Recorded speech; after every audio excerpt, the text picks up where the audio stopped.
Hi, I'm Jerry Drager, Drager's International Classic Sales in Seattle, Washington. We're here at Drager's Clubhouse, and I'd like to introduce a friend of mine, George Eady, who I've known since the 1960s. Is that right? About 1960, yeah. Yeah, it's been a long time. We used to race against one another and way back, so we've been around motorcycles for years and years and years. And George has been into collecting classic motorcycles, and here we have before us is a 1963 Greeves, made in Great Britain. This is Silverstone. This is a factory racer. This is just the way it would come out of the factory, except the exhaust system is not stock on it. Other than that, this is a ready-to-go road racer. It's never been run since it's been restored. It came out of South Africa, and it has a title. I have a title for it. That's great. It's always been in the house. That's all I can say. I can say they were sure fun to ride. I had one when it was new, you know, in '63. Now, didn't you tell me you got that motorcycle back? I did, yes. So you have two of these now? I have two. Okay, but now is it all restored like this one? No, it's basically a basket case. Oh, okay. But it's the one you used to race, and you got it back. It's the one I bought new. Oh, and you bought it new. I bought it new, and it's RAS 175. This is RAS 185. No kidding. That close together in serial numbers. Yeah. Wow. George, tell me about this motorcycle. You bought this motorcycle About 1996, 95 or 96.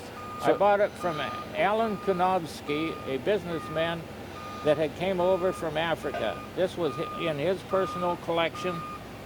It was restored in Africa.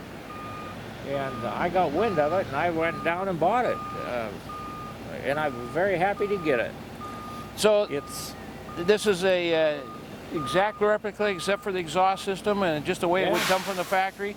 Now you said something also earlier about that this motorcycle was in the Greeves registry. So you go to the Greeves registry in Great Britain. Yes. Your name is in there, and this motorcycle's registered on there. So there's documentation on this motorcycle. And you told me one other thing on here. How many did they build of these? 94 of these were built in 1963. And over a 5-year period, Greeves built a total of 304 factory road racers. But this was the first year. Now, George, you were telling me earlier about the good old days when we used to road race together out at SIR. Yes. You remember when I fell off at SIR on my Sportster? Yeah, and I could see where the fairing was wearing out on the pavement, and it got wider plastic, wider and wider and wider, and there's Jerry dancing up and down. And I come whipping by there. I looked over, too bad, Jerry. Around the corner. Yeah, but you told me he fell off it on the last lap. On the last lap, I was on the ground at the other end of the course. But we had all fun. Yep, we had a lot of fun in those days. Now I've looked this Greeves over pretty well, and I mean they did a really nice job of restoring it.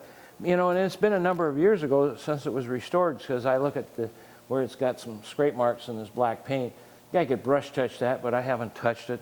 I'll let the new owner worry about that. You know, what was really interesting to me, you look at this Amel GP carburetor on here with the remote float on here, and you got the adjusting screw here so you can get the float level where you want it and everything. Kind of cute. We did look in the gas tank. It's dry. It's never had any gas in it that we can tell. Of course, it would have dried a long time ago by now, but it doesn't look like it's ever had any fuel in it, just like we were told. I mean, everything's really clean and nice.